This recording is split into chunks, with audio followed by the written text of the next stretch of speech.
Welcome to our next module, which is array. So in this module we will see what is an array, how to access array elements, then the methods provided by array, followed by sorting an array. So we will start with our first topic in this module, what is array. So array is a special variable which can hold multiple values, or you can say a list of values can be held by an array. Many programming languages, array can store values of the same data type, but in JavaScript this is an exception. In JavaScript, array can store any type of values within it.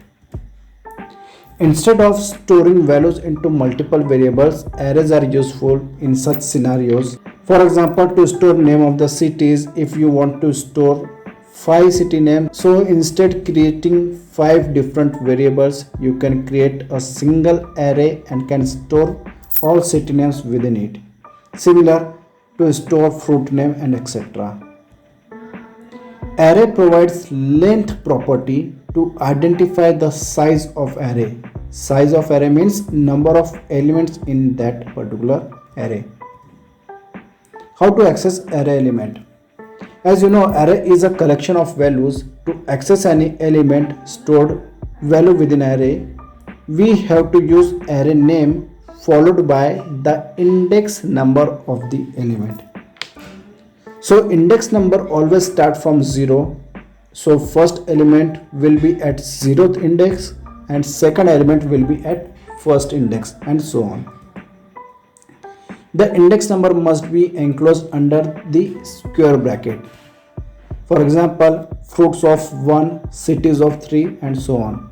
Let's say if we define an array is a sequential storage. So if I define my array, it will store all the objects with a single name my array. Let's consider if we had some values into it, let's say a, b, c, d, e, f, g and h. So if we want to access the value a, so its variable name is my array. Similarly, if we wanted to access value d, then its variable name is still my array. So we have different values in the same array. So how to identify each and every individual value in my array? So for that we have index number within it. So index 0 contains value a, index 1 contains value b, index 2 contains value c, index 3 contains value d, and similarly index 7 contains value h. So each and every element is referred with the same variable name my array but with different index number. It's similar to our family members. We all are sharing same family name, which is our surname, but we have some identifier belongs to each and everybody. Like in my family everybody is Srivastav, but my name is Manoj. So similarly all the values are stored in my array but they are differ with their index number. So if you wanted to know what is the value of 0th index, then we have to use my array. In square bracket we need to pass index of that particular element and we can store that value. So my array of 0 is equals to a, my array of 5 equals to f, and similar way you can access your arrays. So let's have a look at array implementation.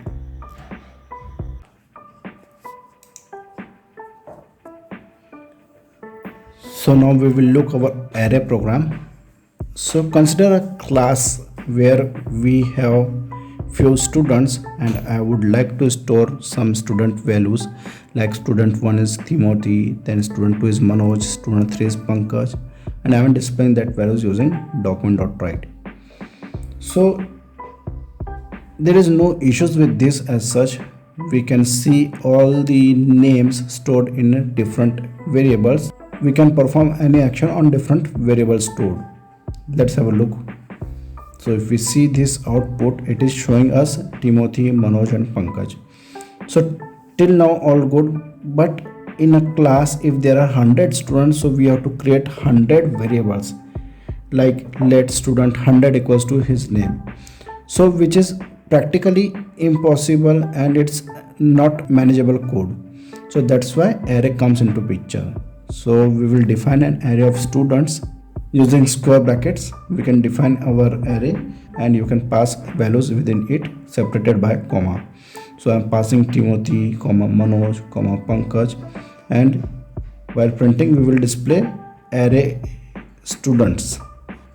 Let me add one more name so that we should have a different output than earlier one. So now yes, we are getting Timothy, Manoj, Pankaj, Gareth. So comma is a separator for each and every element in array, which is by default provided by array itself. So now we will see another program of array using numbers. So let me define an array of numbers. Let numbers equals to new array. So this is another way you can define your array. And while defining a new array is a constructor to create another array, and whenever you use constructor you have to define parentheses. So that's why we can say new array parentheses, and we can pass any numbers of parameters. So we had defined our variable numbers, which is a type of array and contains 5 values. So how to iterate in this number array? So for that we can have a for loop. So I'm writing another loop for let I equals to 0, I should be less than 5, and I plus plus, which is incrementing counter. And here we will display values of our array elements. So to display array element, our array name is numbers, and we have to use square bracket and we have to pass its index number. So to access every index number we can use loop counter, because counter value is every iteration counter value is increasing by 1. Very first value 10 is stored in index 0, 20 is stored in index 1, and so on. So I will be less than 5, which means it will go up to 4, and our 50 is stored at location 4. Let me save this program using array2.html. File name must be HTML, and let's have a look.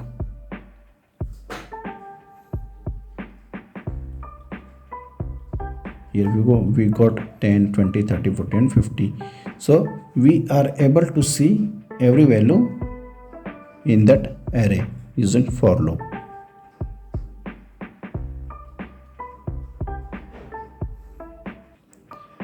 Let's have another program.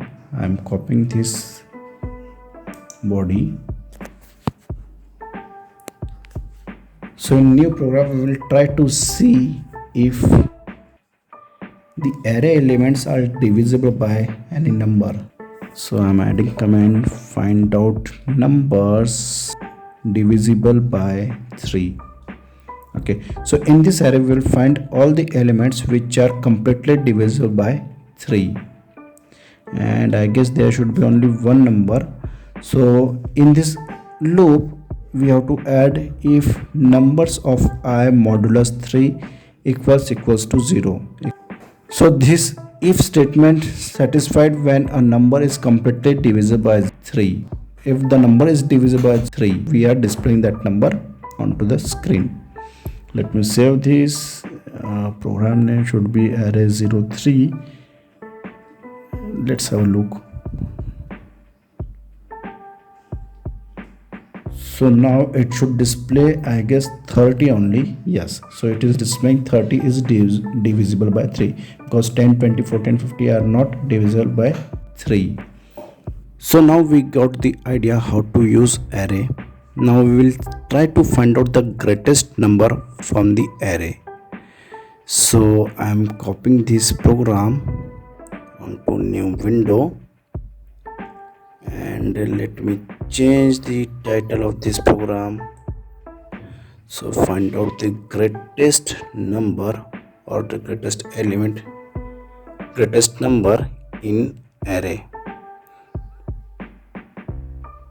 So instead of hard coding this 5, we will use array.length, which is very preferable when you don't have to change your program body depending on array size. So array.length is going to give you the length or the total elements in that particular array.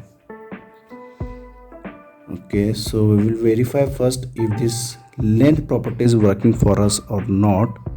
So we are just printing the array elements. Let me save this file,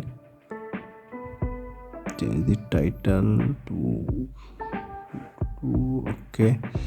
okay. So now we will see if this program is printing all array elements on UI or not.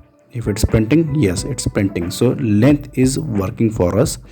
So it's dynamic. If you have 50 elements in your array, you don't need to change this length. Length will give you the 50 number and your loop will execute for 50 times. Now let's define a variable which is supposed to hold the greatest number. So we will use gr.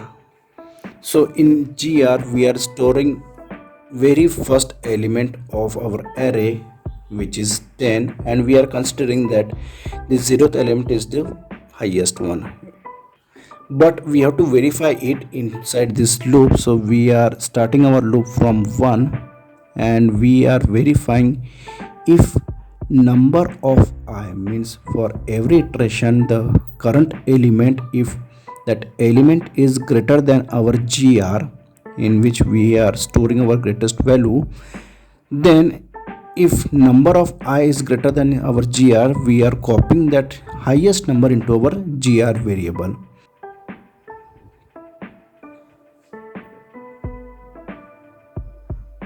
So it is ultimately going to store the highest value of array, and after it completion of this iteration we will print the value of gr, because we will be having the greatest value of the array into gr.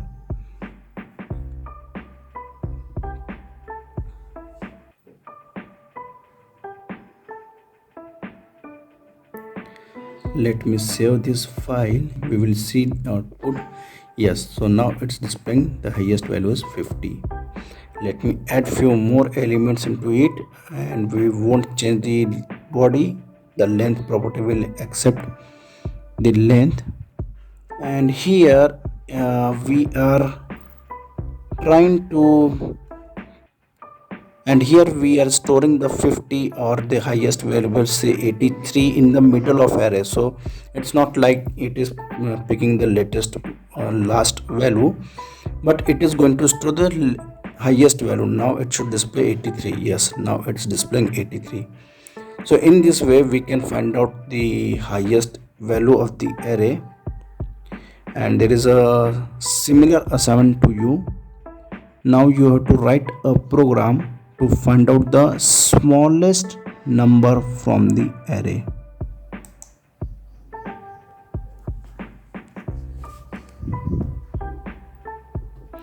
So this program will be exactly similar to this one and with minor change, and you have to find out that change. Array methods.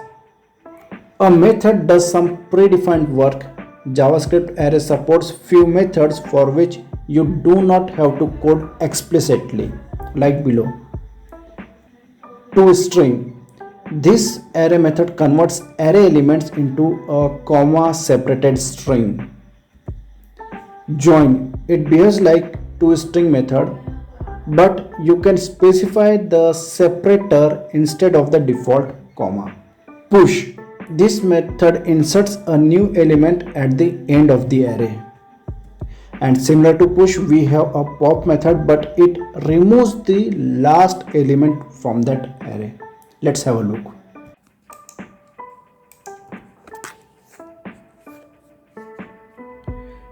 Now we will look array methods in our practical. Let me copy this code,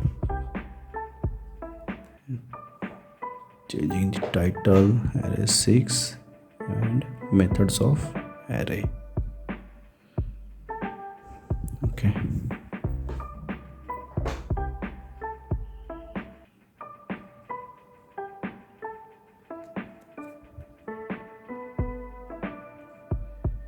Let me clean this code.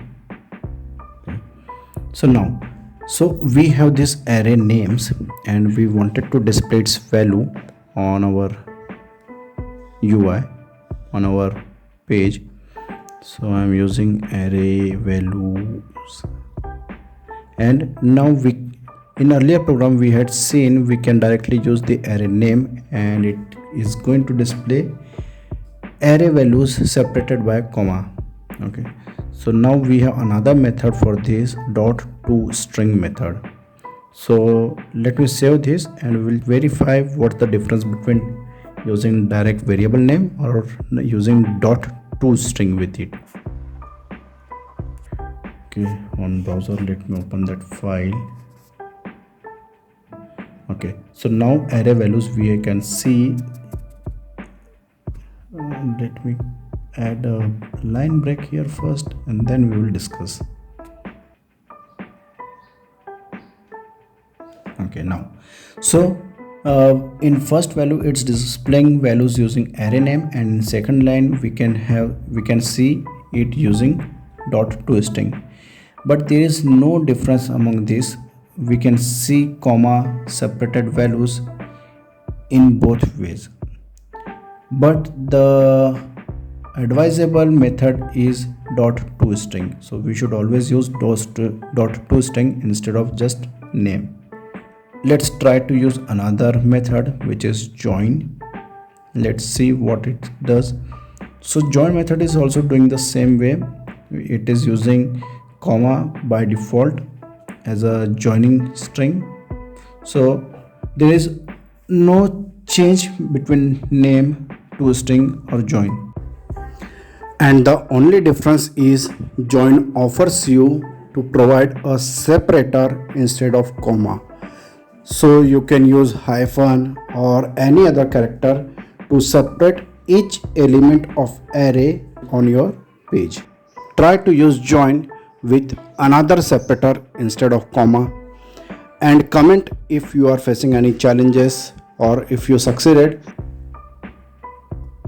Now we'll try to add new element into array.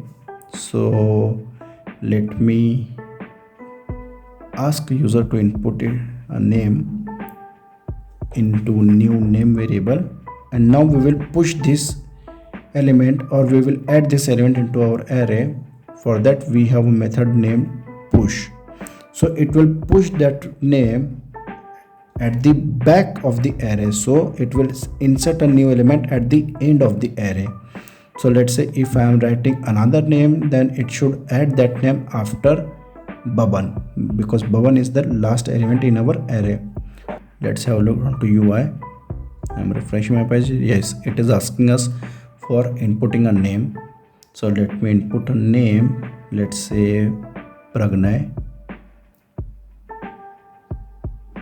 Okay, and now you can see after Jishan, Baban, we got another name Pragnay, which we had inputted. So similarly we can remove an element from array using a method named pop. So we are removing an element using pop, so pop will remove the last element of the array. So you can consider it like a stack. You can add or remove any values from top of it, and in this array we can add at the last, or we can remove from the last of the array. Let's look on UI. It is asking me to add an element. Let me add again Pragnay. Okay, so now our earlier array was containing Zishan, Baban, and we had added Pragnay. Removed name is Pragnay, and after array removed we got Zishan, Baban. Let me remove again another element from the array, and now it should remove Baban as well. Let me add Pragnay again into that array. So now we had removed Pragnay, then we had removed Baban. Sorting an array. Sorting means arranging elements within the array. Sorting can be increasing order or in decreasing order.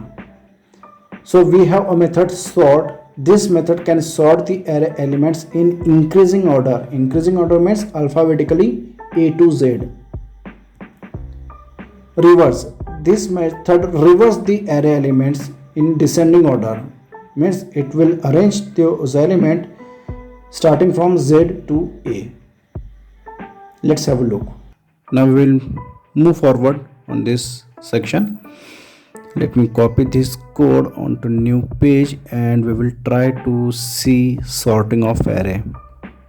So I'm mentioning it sorting array, and instead of numbers we will use some strings first. So I am trying to jumble up my strings, so it should not be in any ascending or descending order. So let me type some random numbers. Let's say Yogesh, then Manoj, Amar, Jishan, and let's say Baban.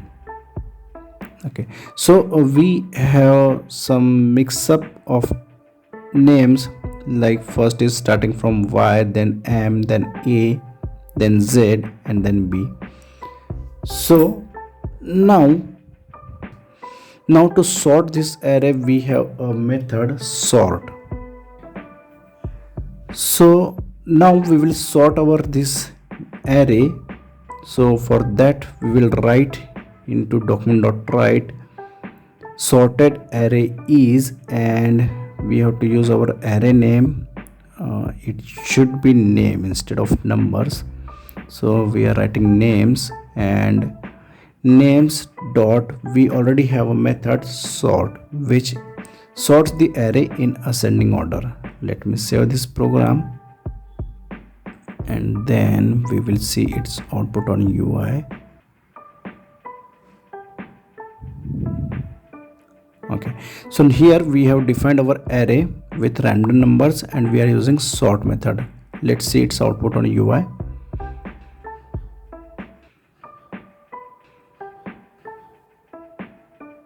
So yes, now it's displaying A, B, M, Y and C. So we got this sorted array alphabetically from ascending to descending order, from A to Z, which is in ascending order. Now how do I sort it in reverse order? Sometimes we need to sort our arrays or sort the list of names in reverse order. So for that, JavaScript provides us a method which is names means your array dot reverse. So this method will sort the array in descending order, in reverse order. So let's see in output we should now get Jishan and at last we should get Amar. Yes, now we are getting Jishan, Yogesh, Manoj, Baban and then Amar. So these are the two methods which are used to sort our array, alphabet array more specific, in ascending or descending order. Now let's try the same sorting with numbers array. So I am defining a new numbers array with some values. Now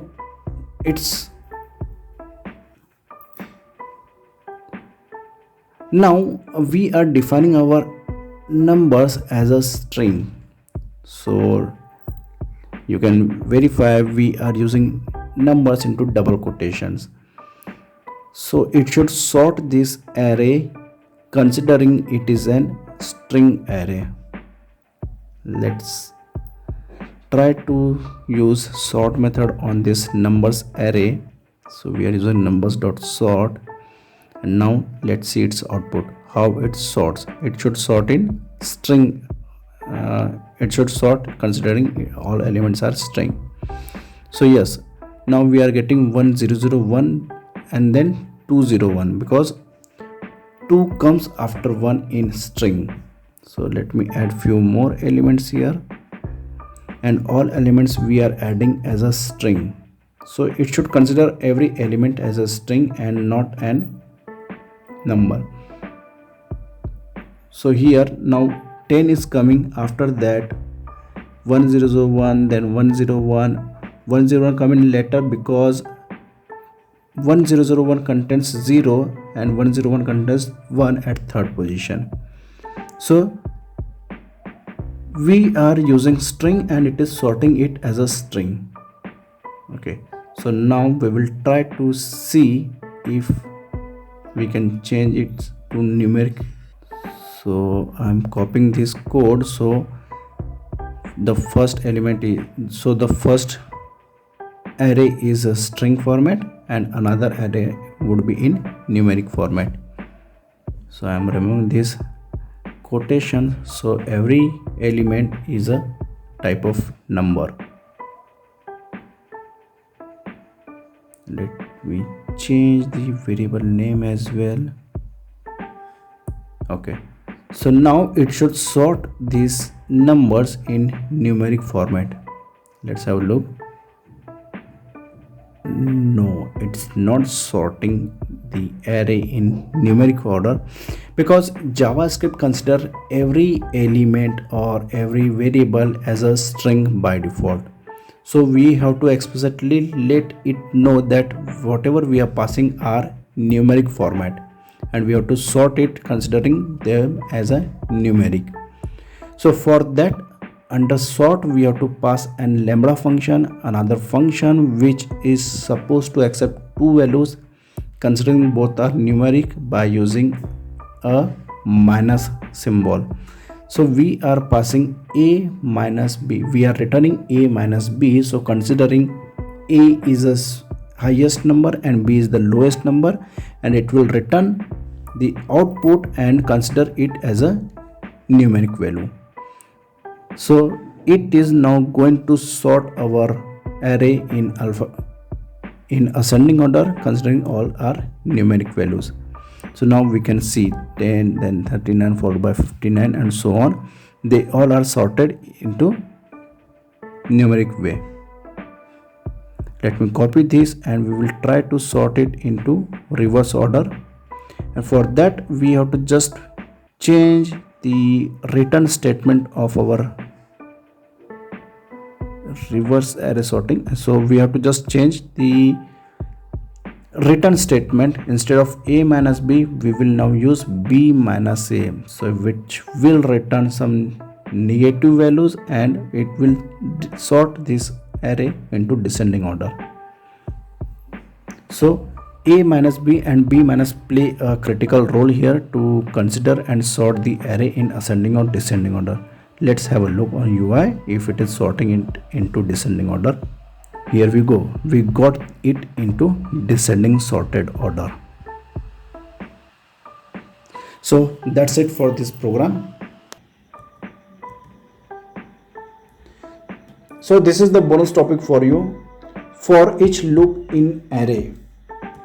So this for each method is also known as array iteration. Array iteration means when you have to iterate that array or when you have to traverse the array for each element. So for each method calls a callback function for each element of the array. This method takes three arguments: the element value, the element index, and the array itself.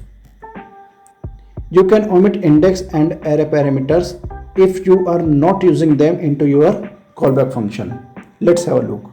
Okay, so now we will see the bonus topic, which is for each loop in array.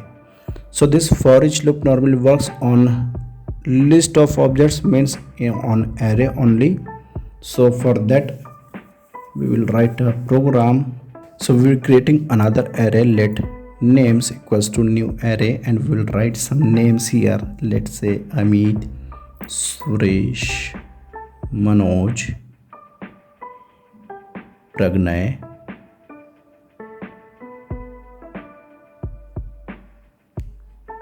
and Kapilansh. Okay, so we have added these 5 names into this array, and now we have to find out length of each element present in the array. To find out the length of each element, we have to iterate the array elements. So for that we are using names.forEach, and under forEach we can pass a function which is getLength.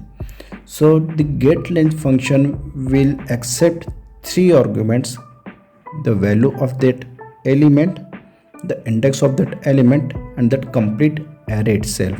Okay, so this for each will work for Amit, then Suresh, then Manoj, then Pragnay, then Kapilansh. For each element it is going to work, and for every element it will pass that value, index, and complete array to getLength method.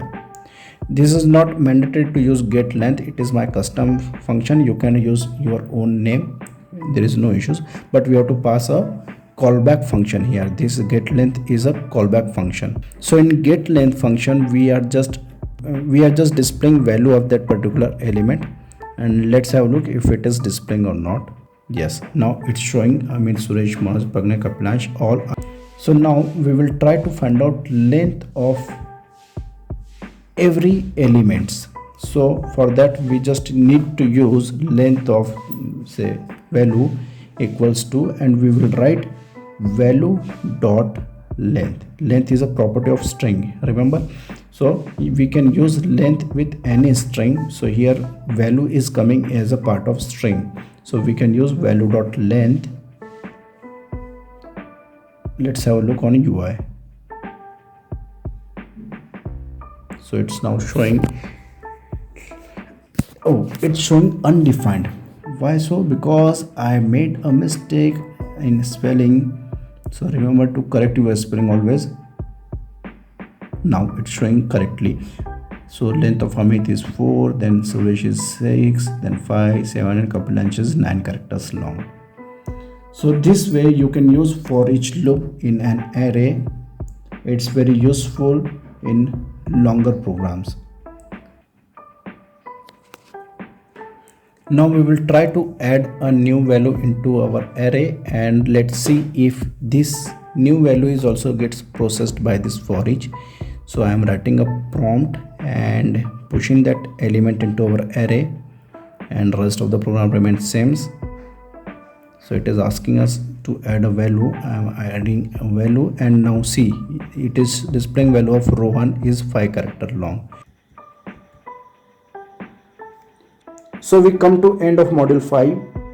In this module we had learned what is an array, how we can access array elements, and array methods. After that we had seen sorting an array, and then a bonus array iteration. Thank you for watching this module. I am waiting for you into next module. See you there. Bye.